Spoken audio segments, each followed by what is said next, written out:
Benvingudes i benvinguts al Zona UFEC, l'espai de l'esport federat. Començarem el nostre repàs al món esportiu amb una nova edició de l'Ironcat. A Sant Julià de Vilatorta ens espera la Lliga Catalana d'Agility. Coneixerem una mica millor què és el Performing Arts. I a més repassarem l'edició número 51 de la Barcelona Polo Challenge.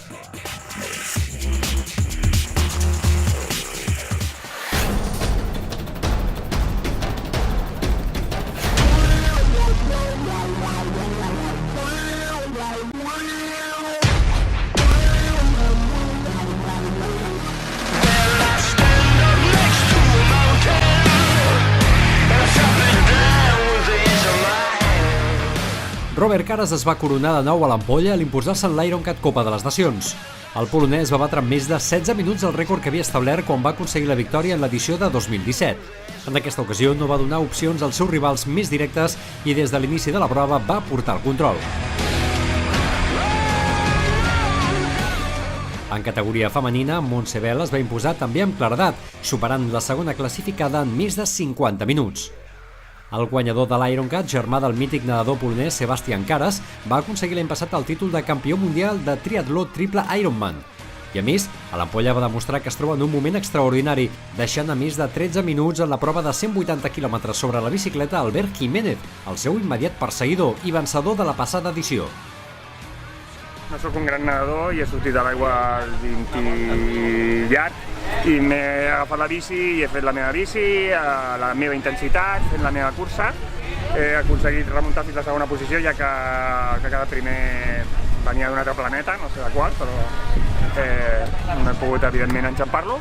Molt content, baixant de 8.35, que és la meva millor marca aquí, va ser el 2007, si no recordo malament, i vaig fer 8.36 i alguna cosa. Avui he aconseguit baixar a 8.35 jo solet, sense tenir ningú perquè el que tenia per davant estava injust. El Caras ha sortit el primer de l'aigua molt destacat i en la bicicleta igual. Quan ha baixat a córrer ja era el virtual guanyador i l'altre que hi era l'Albert Jiménez. Quan s'ha baixat ahir segon, amb el bé que corre ja no tenia cap problema d'acabar segon. I per darrere anàvem en un grup de 10 o així, i bueno, jo he aguantat més que la resta i he anat petant a poc i he tingut sort.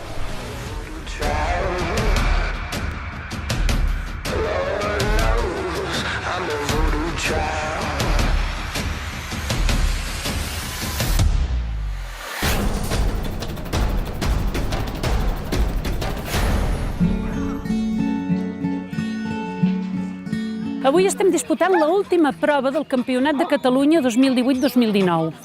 L'última prova classificatòria són 18 proves i avui és la darrera.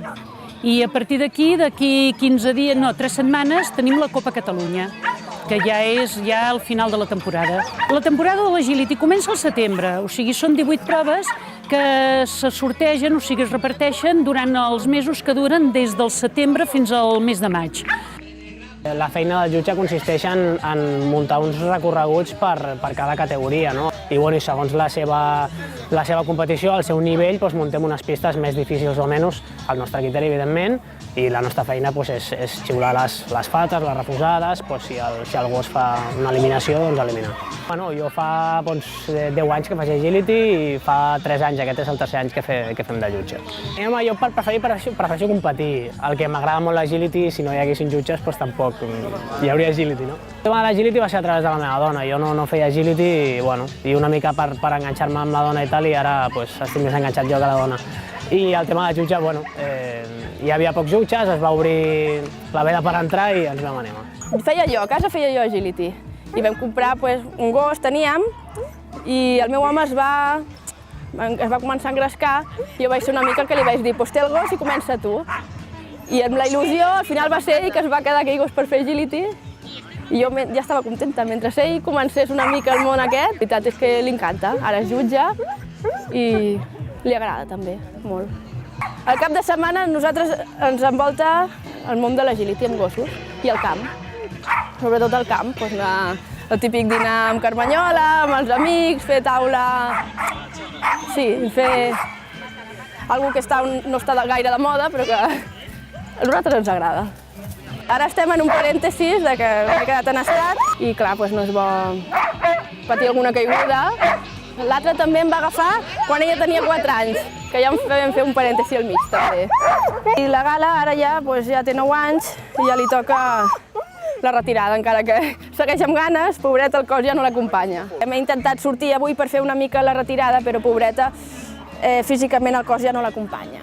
També té la lismània, és l'enfermetat del mosquit, que li afecta bastant a la musculatura. Ella està bé, no té cap òrgan afectat, però està... Ella vol, el seu cap vol, té ganes, però no té força per aguantar els impactes. Té tantes ganes que no es regula, no pensa, no pot... Masses emocions per ella també.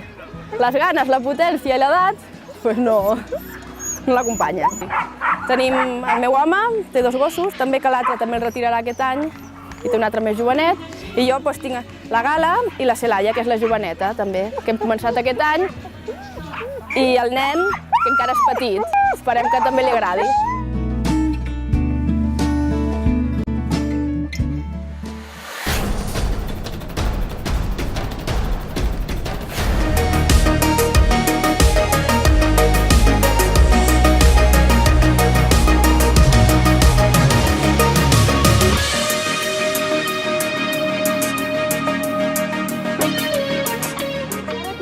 Una miqueta més nou, que és el Performing Arts, on tenim especialitats de jazz i de show dance.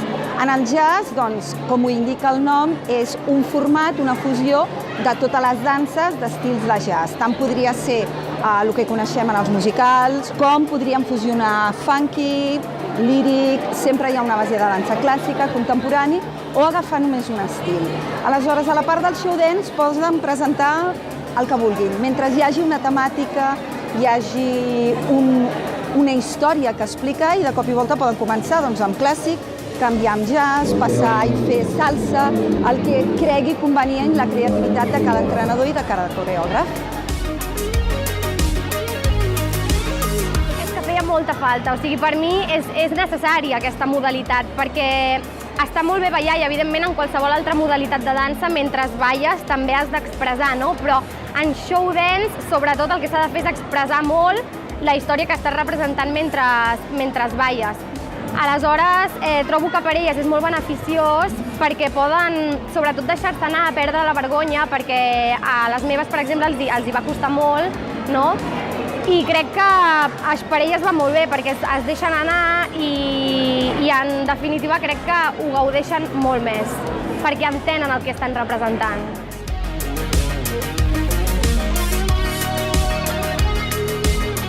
La tècnica, perquè tens que apretar-te molt, és com una cosa, tens que estirar les puntes, tens que fer... Sí, fer força a les cames, tot, has d'estar dreta amb força. I si no tens molta pràctica i això, perquè això és com lo bàsic, més o menys. I si no tens tot això, és com que costa una... La col·locació també. A veure, és un esport complicat perquè tenim la base de tècnica clàssica i contemporània, que és molt exigent a nivell corporal i físic, i després, a més, poden introduir el que són les acrobàcies, molta flexibilitat, perquè, tot i que la dansa és un art, com que estem dintre del món de l'esport, sempre ha d'haver aquella connotació una mica més esportiva. Qualsevol persona així una mica teatrera i amb ganes de passar-s'ho bé i de viure tot tipus d'emocions són els candidats ideals per fer aquest tipus d'esport.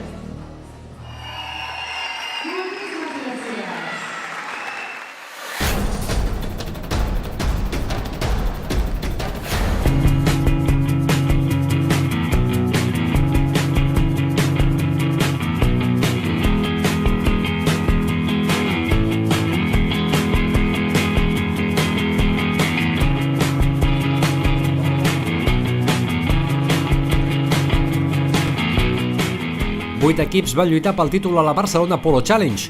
Amb 51 anys d'història, aquesta competició és una de les més prestigioses del sud d'Europa i que reuneix un bon nombre dels millors polistes. Entre els destacats a la capital catalana estaven els integrants de l'equip Aemirenita Polo, que van arribar invictes a la final barcelonina. Gràcies a l'últim gol marcat per Miguel Amieva a falta d'un minut del final del partit, Aemirenita Polo es feia amb el triomf en la Polo Challenge.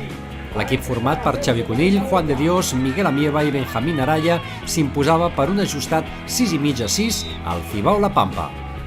Ha estat, com heu vist, un partit molt disputat, que fins a l'últim segon estàvem allà molt junts, però bé, crec que hem fet una gran feina durant tot el torneig, no hem perdut ni un partit i realment estem molt contents. És un dels millors trofeus, tornejos que fan aquí a Espanya y realmente es un éxito.